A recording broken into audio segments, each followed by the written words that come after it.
Japan is a place known for its culture, hospitality, food, bright city lights, and for some people, trading cards. This time last year, I had just got home from spending almost 2 weeks in the origin country of some of the biggest franchises in the hobby. And hopefully this video gives you a little taste of what you can expect if you go card hunting on the other side of the world. So we're going to take it right back to the travel day. We headed out on an afternoon flight, initially going from Dublin to Doha and then onward from Doha after a changeover to Narita Airport in Tokyo. As I mentioned in my last video, which you can watch here, this was not my first time in Japan, so thankfully I was familiar with some things. Overall, the total flight time between the two planes was around 18 hours. So it was a proper trip to get there, and to be honest, I'd only ever been on one long haul flight before, which was that other trip. So it's not something that I overly enjoy, being on a plane and just traveling for that length of time, but it is definitely something that's bearable whenever you have the excitement of arriving in somewhere like Tokyo.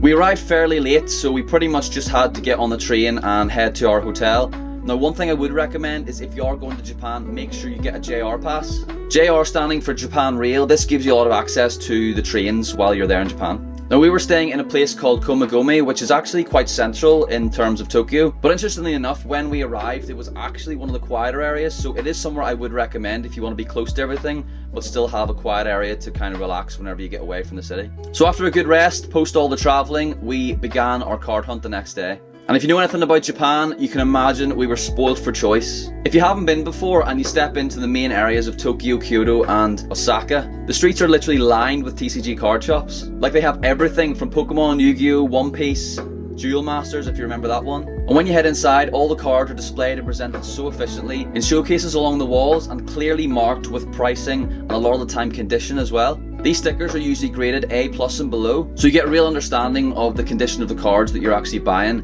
and that is usually reflected in the price as well. So at this point you can make the decision to pay for more expensive cards if you want them in pristine condition, or you can pay much cheaper for something that you might deem a binder copy. I would note that the standards of card conditions in Japan are actually wild. Like, there's none of this eBay near mint stuff where the card turns up and it's actually like a PSA 5 condition. You can obviously pick up your pristine options in the A+ category, but in all honesty, some of the B and C conditions are still really good and really suitable for a binder copy. Now, a bit of advice if you're actually in a card shop in Japan, like, it is common decency to be respectful when you're there. People are generally quite quiet and like to go about their business, and some shops don't actually allow filming at all, so it is important to be considerate. The staff are always extremely welcoming and helpful, and will open the showcases for you to look at the cards. They will even insist on you inspecting the cards to make sure you're happy with the condition before you purchase them. And as you saw in the last video, I was building my old school OCG binder, which really began with me essentially just going around the shops and finding cards of that layout and trying to understand a bit more about the sets. That began with me searching all of these card shops for Series 1 and Series 2 OCG holos. So by the end of the trip, I just had an array of cards from that era. And now that I have it all organized into a binder, I'll have an understanding of exactly what I'm going to be looking for when I go back again. I do plan to create a video showcasing that OCG binder in more depth, so let me know in the comments below if you want to see that. So in addition to the cards, I actually wanted to try and pick up as many rare and interesting gems as I could find, mainly in the form of 20th anniversary sealed boxes, rare playmats, loose vintage packs, a lot of accessories, and without a doubt my favourite purchase, the OCG Kaiba briefcase. I even found a graded original Black Lotus from Magic the Gathering for 15.5 million yen, but I was not prepared to blow the budget and more on that one card.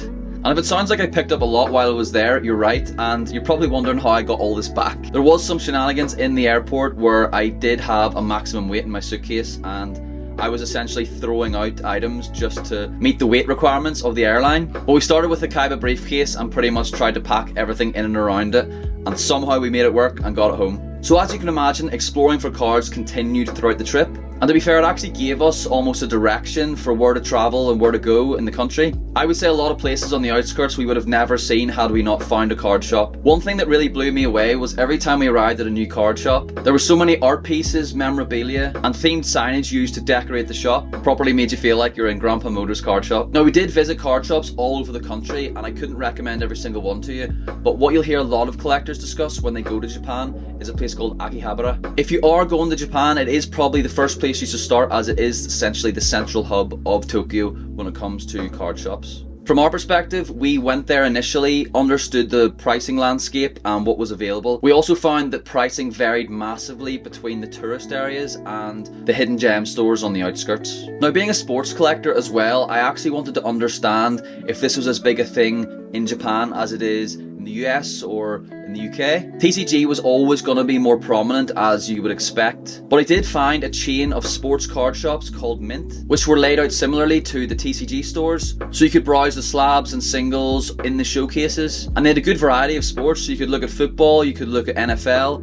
and one of the major sports in Japan is baseball, so there was a lot of baseball cards. And again, some amazing memorabilia for sale, like signed framed shirts, and plenty of sealed boxes for quite a fair price. I did end up picking up some singles, slabs, and some sealed boxes, with a couple of notable mentions being a PSA 10 Futera George Best card, and a gift for my brother, because you won't be aware on the channel, but I used to play field hockey for about 15 plus years. He still plays, and I actually found my first ever field hockey card, which was a Jamie Dwyer Upper Deck autograph. And that's the beauty of this hobby, it's always amazing to find unique pickups like that. Outside of card hunting, we did manage to find the time to explore Tokyo, including visiting temples, climbing towers, crossing the road at Shibuya, which was awesome. I think we did it a couple of times. Traveling on the Shinkansen between Tokyo and Kyoto, and seeing Mount Fuji. I really wanted to make the most of my time there, because as a country outside of the collecting world, it is somewhere I greatly appreciate, and the landscape and environment are just to behold. Now, one final thing that I want to highlight that we did was visiting Team Lab Planets in Tokyo. This is like an artistic museum where you would interact with lights, nature, water, and almost like illusions for like a super unique experience. There was rooms completely filled with mirrors, there was a water trail with holographic fish, so many different ways they showcased combining the natural world with technology. So it is somewhere I would highly recommend you visiting if you go to Japan. From a cards and collectibles point of view, you will see me showcase everything I acquired on the trip